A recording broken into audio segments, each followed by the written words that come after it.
Bonjour, bonjour, bonsoir. Na mutu nyonso oya kolanda video na nga na mkola lelo.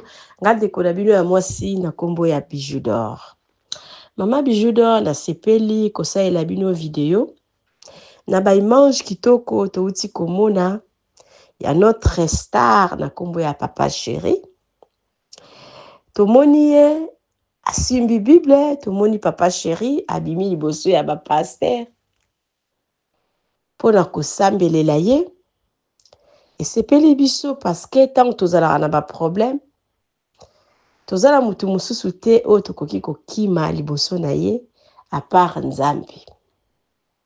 En tout cas image wana esepeli biso ba fanatique ya JB Piana.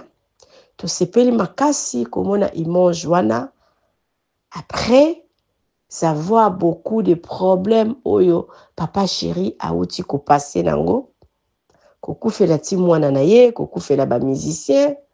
En tout cas, image wana esepeli biso. Na ndenge ba prophète balobaki, balobi JB, il faut aluka elongi Nzambe. Donc, eza vraiment solution ya malamu parce que place mususu akokimela ezali te. Nzambe alobi boya na mikumba na bino nyonso epa na ngai. En tout cas, image wana esepeli biso ba fanatique ya JB Piana.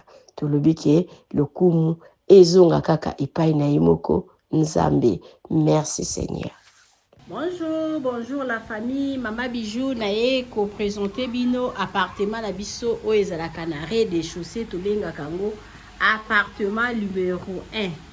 Appartement na biso numéro 1 oyo ezali na chambre, salon, cuisine. Toza na chambre, salon, cuisine. Donc appartement la biso eza propre makasi. Donc o bozomona eza na salle à manger. Bakiti nango yango yo.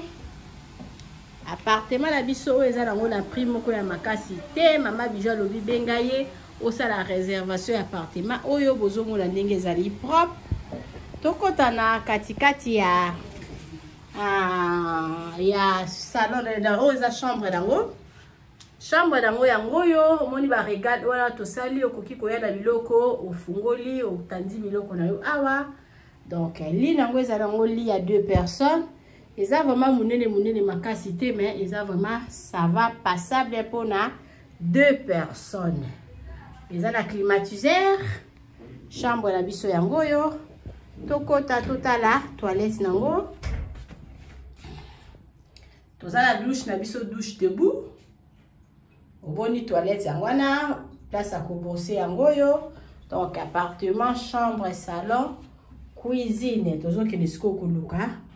Cuisine nango. Vraiment eza propre makasi, eza pona bino bato bozotala, pona babone ya Mama Bijou ya bato mupesanga confiance. Boya na appartement oyo, appartement numéro 1. Mama Bijou alobi bokozala jamais de si total asko cuisine nango. Tokoti na cuisine na biso oyo ya appartement na biso oyo tobengaka appartement numéro 1. Toza na congélateur, totia yango wana pona bino. Toza na frigo, toza na cafetière et puis toza na réchaud ya 4 plaques. Cuisine na biso eza munene makasi, botala eza na espace.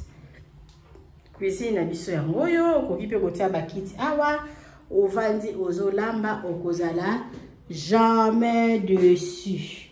Omoni cuisine na biso yango yo eza wana po na bino.